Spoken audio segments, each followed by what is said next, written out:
প্রণাম নেবেন।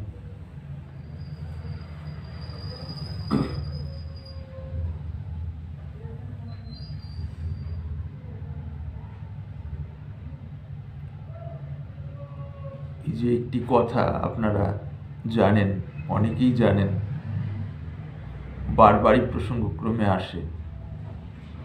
কি কথাটি? জপ নাম অবিরাম মন, পাইবে পরম শান্তি জিনিবে সমন।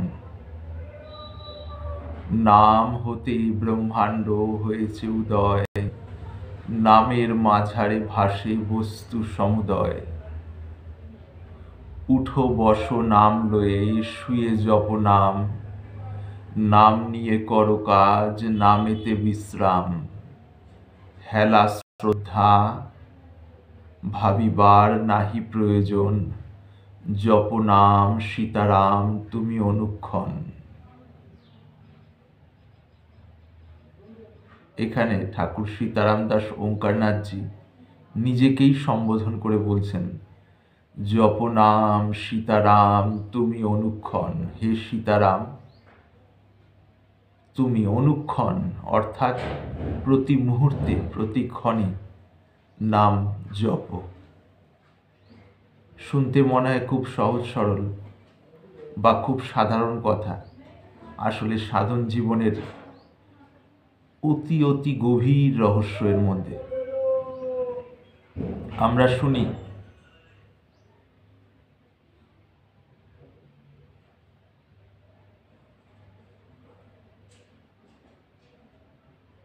नाम जप प्रभाव से বাল্মীকি ভয় ব্রহ্ম সমানা।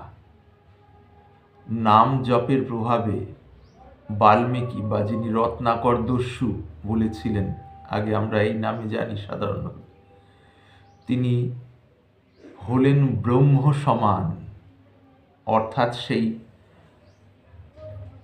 পরম ব্রহ্ম যেমন পরমানন্দ স্বরূপ, তিনিও পরমানন্দ স্বরূপ হলেন।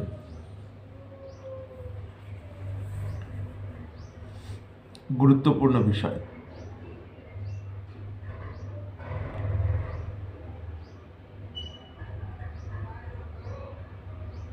যোগী বা মহাযোগী বিশুদ্ধানন্দ পরমহংসদেব সারা জীবন যোগ সাধনা করে গেলেন। জ্ঞানগঞ্জের মহাত্মারা তাকে গ্রহণ করেছিলেন, এইরূপ পুস্তকে পড়ে শুনে জানতে পারি।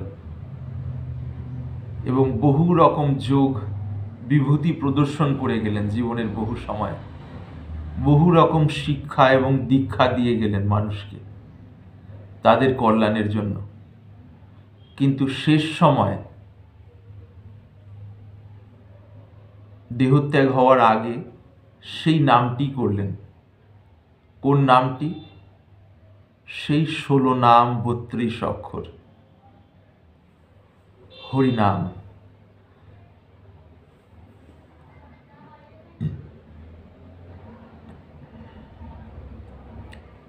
আমরা পাই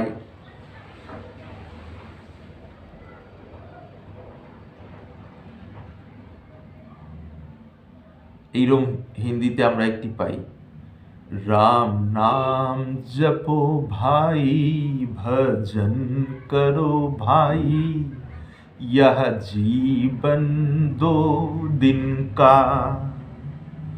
राम नाम जपो भाई, भजन करो भाई, यह जीवन 2 दिन का।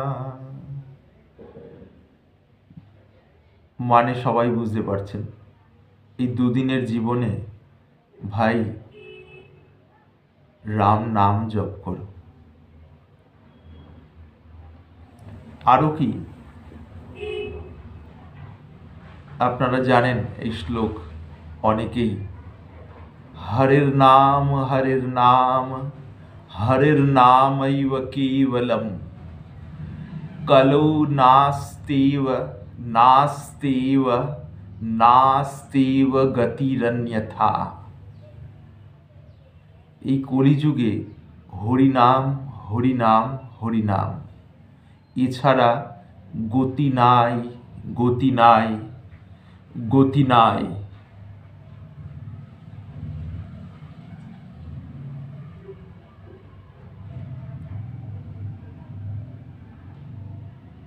এই যে হরিনাম,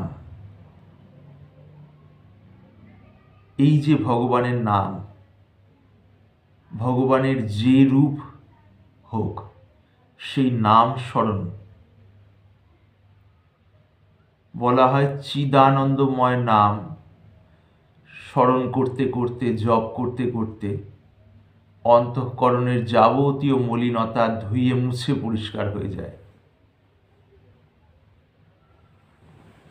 বহু রকম চেষ্টা, বহু রকম অনুভব অনুভূতি, এগুলো করতে করতে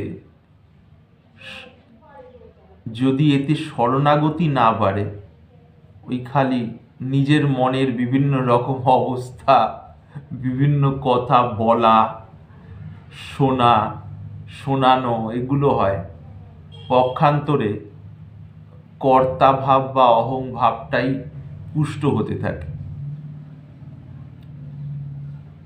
সেই জন্য তা নয়, শেষ হয়ে যেতে হয় ব্যক্তিত্বটি। শেষ হয়ে যেতে হয় মানে শরীরে প্রাণ থাকলে শেষ হয়ে যাওয়ার মানে নাম জপ করে করে করে করে করে করে করে করে ভেতরের কর্তা ভাবটি বিগলিত হয়ে যায়, নাম মাত্র একটি বিগলিত আনন্দ ধারার মতো থাকে। কাজেই নাম জপ, সাধনে মন লাগছে না, নাম জপ, মনে সংসারের দুঃখ কষ্ট, নাম জপ, সাধন করতে করতে নিজেকে হনু বলে মনে হচ্ছে, হনু মানে আমি বিশিষ্ট একজন কিছু, সেই মনে হওয়াটা মুখ্যভাবে হতে পারে, গৌণভাবে হতে পারে, সূক্ষ্মভাবে হতে পারে, অতি সূক্ষ্মভাবে হতে পারে, সেটা ধরা পড়ছে না, তখনও নাম জপ, তাহলে এগিয়ে যাব। কিছুটা ধরা পড়ছে কিন্তু বেরোতে পারছি না, তখনও নাম জপ, তাহলে এই অবস্থা থেকে বেরিয়ে যাব, এগিয়ে যাব, মুক্ত হয়ে যাব। আর প্রত্যেকটি কাজ তারই সেবা জেনে করতে থাকা।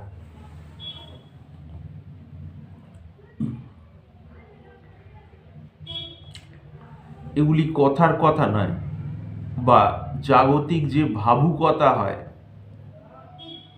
সেইরকম কথা নয়, এইটি আসলে ঘটনা আর কি। সাধন করতে করতে মনে সংশয় হচ্ছে যে আমি ঠিক পথে চলছি কি চলছি না, তখনও সেই নাম জপ।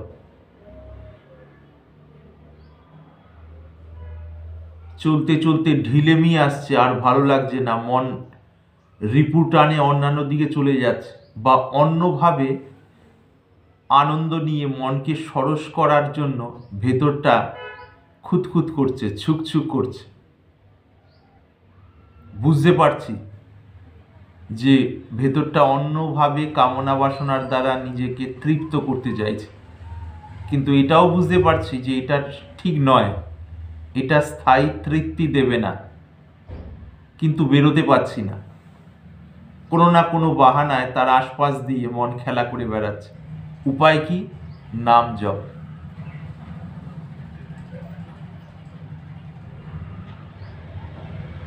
কাজেই নাম স্মরণ হলো অতি অদ্ভুত সাধন। বলা হয় এই বিষয়ে যে এই জপ করতে করতে ভেতরের যাবতীয় আবিলতা দূর হয়ে যায়, কিচ্ছু ভাবার দরকার নেই। কীরকম অনুভব, অভিজ্ঞতা, অনুভূতি, কিচ্ছু ভাবার দরকার নেই। সময়ে আহার, সময়ে বিশ্রাম, শরীর সংক্রান্ত শাস্ত্র নির্দিষ্টভাবে যেখানে যা করণীয় সেইটি করা, মানুষের সাথে সহজ কথোপকথন, অত বোদ্দার মতো পাকা পাকা কথাবার্তা না বললে বা চিন্তাশীল ভাব না দেখালে ভেতরের অহংটা পুষ্ট হয় না। এই তো ভাবুক মানুষ ভাবুক ভাব দেখাতে চান, বুদ্ধিজীবী মানুষ বুদ্ধিজীবী ভাব দেখাতে চান, কর্মী মানুষ কর্মঠ ভাব দেখাতে চান, যোগ অভ্যাস করছেন যারা তারা যোগ অভ্যাসী অন্যদের থেকে বিশেষ কিছু এই ভাব দেখাতে চান, লেখক ভাব দেখাতে চান,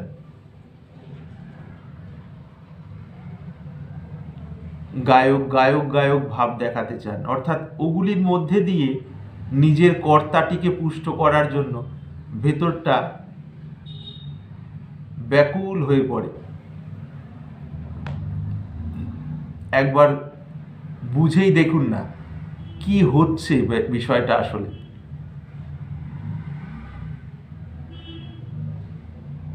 সাধু বেশধারী, এই যে বড় বড় চুল বা আরো বিরাট জটা, অনেক বড় দাড়ি, অনেক মালা, বিশেষ তিলক, এরকম তিলক আবার এরকম তিলক বিভিন্ন রকম লাগিয়ে গুরুপদে বসে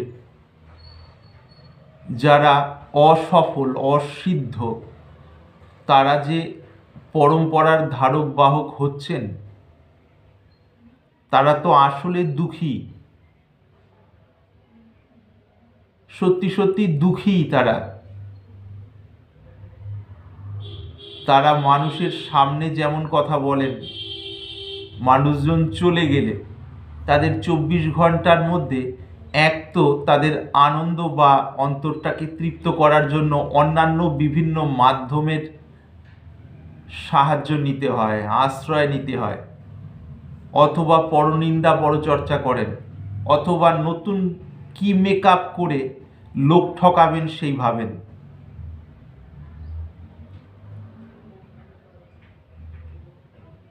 তার মধ্যে কেউ গুরুপদে এমনও আছেন, গুরু তো হননি, আসলে গুরু ভেতরের সেই স্থিতিতে যাননি, গুরু গদিতে বসে আছেন, ভাবছেন যে আসলে তো সাধন ভজন কিছু করিনি, চুল দাড়ি, মুন্ডিত মস্তক, জটা, গেরুয়া, হলুদ, সাদা, এইগুলি পুঁজি হয়ে দাঁড়িয়েছে।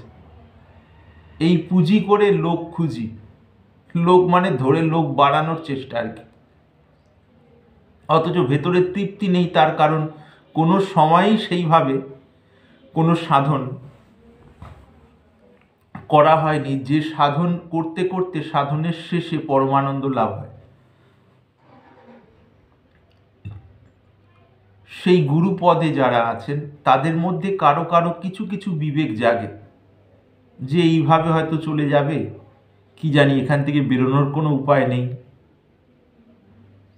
যাদের এ ভাব জাগে না তাদের জন্য কিছু বলা নয়, যাদের জাগে তাদের জন্য এইটা বলা, যদি বিবেকটা খানিকটা পরিষ্কার হয়েও থাকে, তারা গোসাই ধারার হন বা বৈষ্ণবীয় অন্য কোনো ধারার হন, দেহতত্ত্ব বাউল ধারার হন,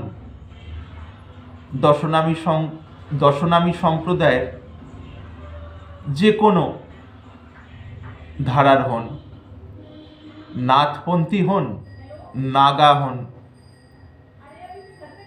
জৈন ধর্মাবলম্বী হন, বৌদ্ধ ধর্মাবলম্বী হন, ইসলাম ধর্মাবলম্বী হন,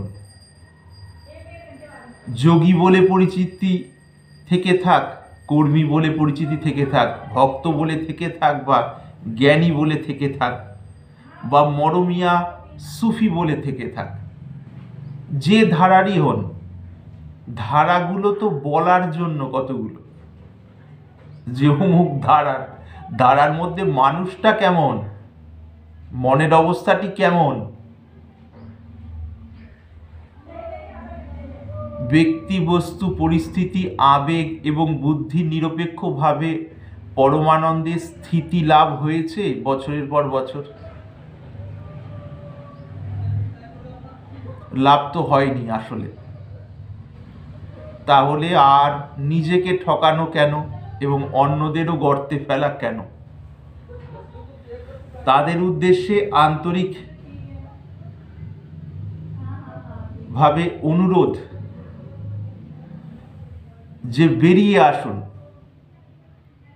আপনি যে ধারারই হন, যে ধারার নাম উল্লেখ করা হলো, যে ধারারই হন, সেই ধারায় কোনো না কোনো সময় কোনো না কোনো মহাজন এসছেন, অর্থাৎ সাধক এসছেন, সাধিকা এসছেন। তারা সেই সাধনের পথ ধরে পরম অনুভূতি লাভ করেছেন বা তার কাছাকাছি পৌঁছেছেন। তো আপনার তো উচিত নিজের জায়গা থেকে আর ছলকপট না করে সত্যি সত্যি সাধন করে উপলব্ধিটা লাভ করে নিন না। শ্রী শ্রী দুর্গাপ্রসন্ন পরমহংসদেব দুইজন সাধু বাবাকে বলতেন, আপনারা সিদ্ধি লাভটা করিয়া লন না।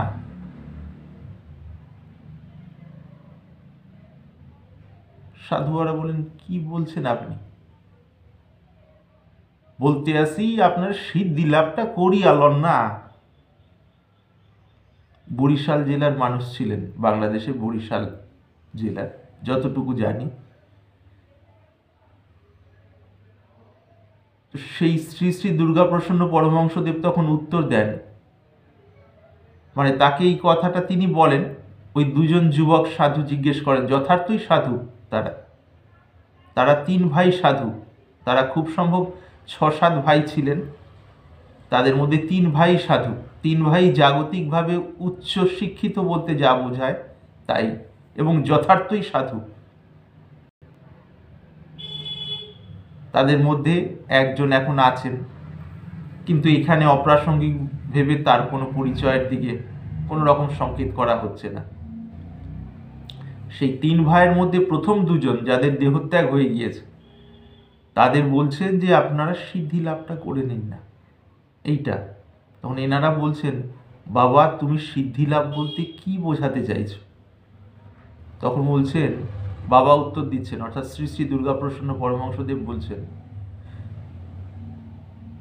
যেখানে কাম, ক্রোধ, লোভ, মোহ, মদ, মাৎসর্য, এই যে রিপুগুলো মনকে কোনো না কোনোভাবে বাইরের দিকে টানতে থাকে, এই রিপুগুলো সব শেষ হয়ে একরস হয়ে গেছে। ভেতরটা সর্বদা পরা শান্তির স্থিতি, সদানন্দময় ভাব, বিনা চেষ্টায়, বিনা কল্পনায়, বিনা চিন্তা ভাবনা করেই। তার কোনো কল্পনা তো মস্তিষ্কের স্তরে, আর সদানন্দময় ভাবটি তাকে ছেয়ে স্বাভাবিকভাবে আছে। সদানন্দময় ভাব, মনে রাখবেন, সর্বদা আনন্দময়, মানে ক্ষণিকের জন্য তাতে ছেদ পড়ে না। তো সেই অবস্থাটাকে বলছি। বাবা বললেন, তখন এই 2 জন যুবক সাধু জিজ্ঞেস করলেন, বাবা তুমি কতদিন আগে সেই অবস্থা লাভ করেছ? তো বাবার বয়স তখন খুব সম্ভব 85 বা 80-র আশপাশে বোধহয়। তখন যে সময়টা উল্লেখ করলেন বোঝা গেল প্রায় 40, 45 বা 50 বছরের আশপাশে তিনি ওই স্থিতিটি লাভ করেছিলেন। তারপর থেকেই নিরবচ্ছিন্নভাবে সেই স্থিতিতেই আছেন। তো কথাটা দেখুন, দেশের ভাষা কিভাবে বলছেন, বাবা তোমরা সিদ্ধি লাভটা করিয়া লও না, তোমরা সিদ্ধি লাভটা করিয়া নাও না, করিয়া লও না। এই তো ঠিক সেইভাবেই মনে আসলো কথা প্রসঙ্গে, যারা গুরু গদিতে বসে আছেন কিন্তু সিদ্ধ নন, কতগুলো মন্ত্র জপ করেছেন এবং করছেন, কিছু বিধিনিষেধ পালন করেছেন এবং করছেন, খুব ভালো, কিন্তু মন্ত্র জপ করতে করতে অন্তরটা স্বাভাবিকভাবে আনন্দময় হয়ে যাওয়া, তখন স্বাভাবিকভাবে মন্ত্র স্মরণটা তার অনায়াস স্থিতি, সত্যি সত্যি কাম, ক্রোধ, লোভ, মোহ, মদ, মাৎসর্য এক রস হয়ে গেছে। বলার জন্য নয়, আসলেই হয়ে গেছে। এত বিশেষভাবে জপ করা হয়েছে, এত নিরন্তর জপ করা হয়েছে, বছরের পর বছর, 2, 4, 5, 6, 7 বছর নয়, অনেক অনেক বেশি।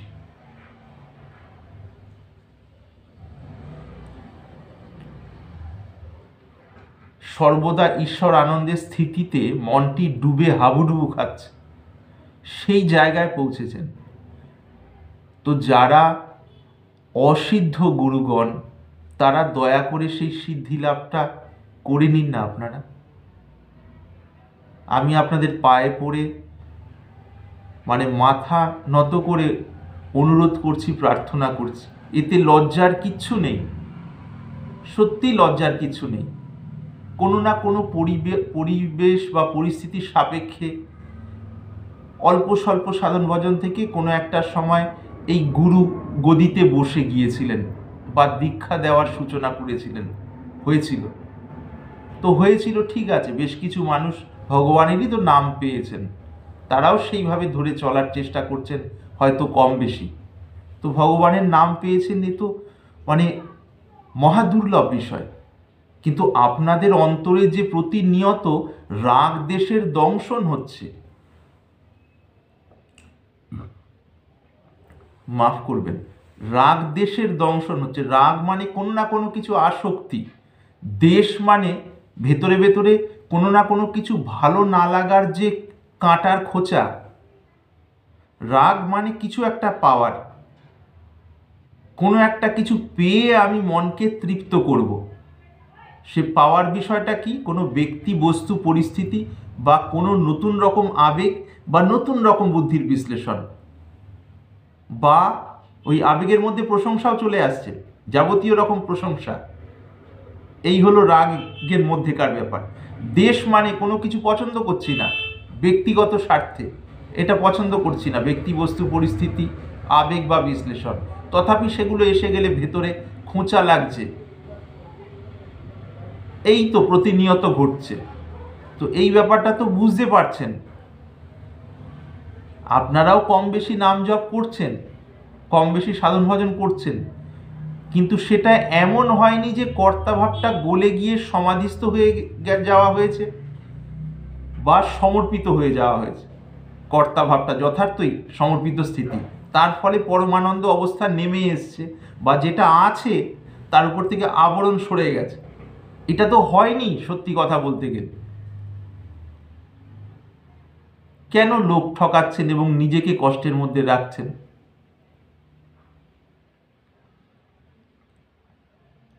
যে অবস্থায় আছেন, বয়সের যদি এমন অবস্থায় থাকেন যে আর কয়েক বছর মাত্র জীবন আছে, অসুবিধা নেই। কয়েক মাস আছে, অসুবিধা নেই। কয়েক দিন আছে, তাও অসুবিধা নেই। কয়েক ঘন্টা আছে, তাও অসুবিধা নেই। সেই জায়গা থেকে আন্তরিকভাবে সম্পূর্ণ ছল কপট ছেড়ে দিয়ে মন থেকে লাগুন না নিজের গুরুদেবের দেওয়া ওই নামটি নিয়ে, বা গুরুদেব যেমন বলেছিলেন সেইভাবে। মনে করুন না যে মৃত্যু ঠিক পিছনে দাঁড়িয়ে আছে, এই মুহূর্তেই কেশে ধরে নিয়ে যাবে। সত্যি সত্যি ভাবুন না, একটা সময় তো হবে এই অবস্থাটি সবারই, এই শরীরধারী যতজন রয়েছে। তাহলে জীবনে যতটা দিন বেঁচে থাকছেন, আর ভেজাল গোজামিল ব্যক্তিত্ব তৈরি করে বেঁচে থেকে কি লাভ? বিভিন্নভাবে মানুষের কাছ থেকে আদায় করার চেষ্টা করছেন প্রশংসা, এভাবে তো ভেতরে দুঃখী থাকছেন আসলে। বিভিন্ন স্তরে বিভিন্নভাবে সব প্রশংসা আদায় করার চেষ্টা করছেন। আপনারাও গুরু বেশধারী হয়ে এটাই করছেন। প্রশংসা তো এমনিতেই আসবে, আপনারা তো সদানন্দময় ভাবে ডুবে থাকবেন, প্রশংসা তার উপর দিয়ে এসে স্বাভাবিকভাবে ছুঁয়ে ঢেউয়ের মতো চলে যাবে, কিছুই যাবে আসবে না, সেদিকে কোনো হুঁশই থাকবে না। এই অবস্থাটা তো হতে পারে জীবিত অবস্থায়। খালি দোহাই দিচ্ছেন যে আমাদের গুরুদেব অমুক ছিলেন, আমাদের গুরুদেব অমুক ছিলেন, তিনি অবতার হিসেবে নেমে এসেছিলেন, তিনি অমুক হিসেবে নেমে এসেছিলেন। তাহলে আপনারা কি? তারা অবতার হিসেবে নেমে এসেছিলেন, বিশেষ হিসাবে নেমে এসেছিলেন, সেটা দিয়ে আপনাদের মৌলিকভাবে কি কোনো উপকার হচ্ছে? আপনার গুরুদেব এটা জেনে কি খুশি হচ্ছেন যে আপনি দুঃখীভাবে সময় কাটাচ্ছেন? ভেতরে তো তৃপ্তিটি নেই আসলে। আপনি বলতে আমি তাদের বলছি যে অসিদ্ধ গুরুরা দীক্ষা দিচ্ছেন। আমি আবারও বলি, সেই অবস্থা থেকে নতুনভাবে উঠে দাঁড়ান না। কিছুদিন দীক্ষা দেওয়ার বিষয়গুলোকে বিশ্রাম দিন। যে শিষ্য শিষ্যা আশ্রিতগণ আপনারকে কেন্দ্র করে আশ্রয় পেয়েছেন তাদের জানানো যাওয়া যেতে পারে তো যে আপনারা একটি বছর ভালো করে সাধন ভজন করুন, আমাকে একটু একান্তে থাকতে দিন।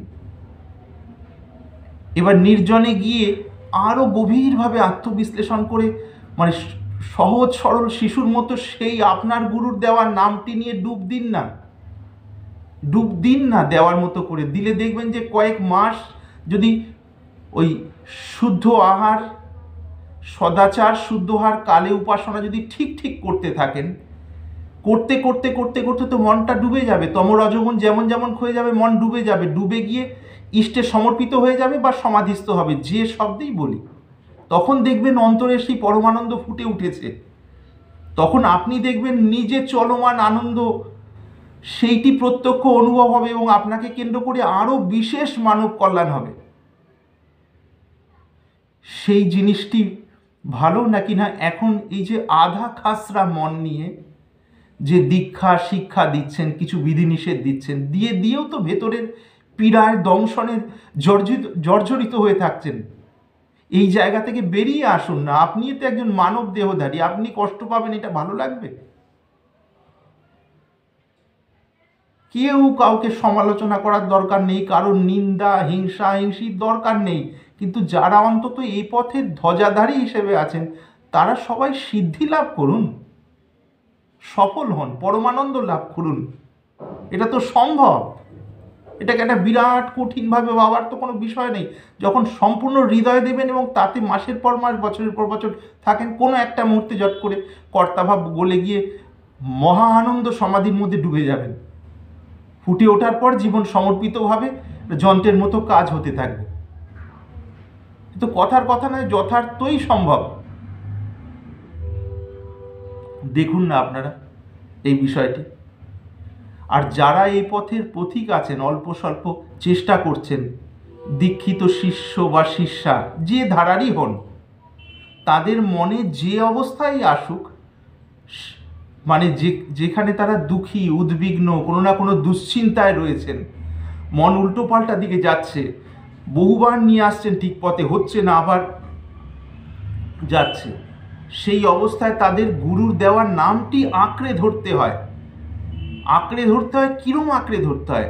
জলে পড়া মানুষ হাবুডুবু খেতে যদি এক টুকরো বড় কাঠ পায়, সেটিকে যেভাবে প্রাণপণে আঁকড়ে ধরে বাঁচার জন্য, সেইভাবে আঁকড়ে ধরতে হয়। তখন দেখবেন জলের স্রোতের টানে একসময় সেই কাঠটা ভাসিয়ে নিরাপদ জায়গায় ডাঙাতে নিয়ে গেছে। হয় সত্যি এইটি। কাজেই যারা এই পথে নতুন দীক্ষা শিক্ষা লাভ করেছেন তারা সেই গুরুর দেওয়া নামটিকে অবলম্বন করুন, ওইটি মূল, আর তার দেওয়া বিধিনিষেধ।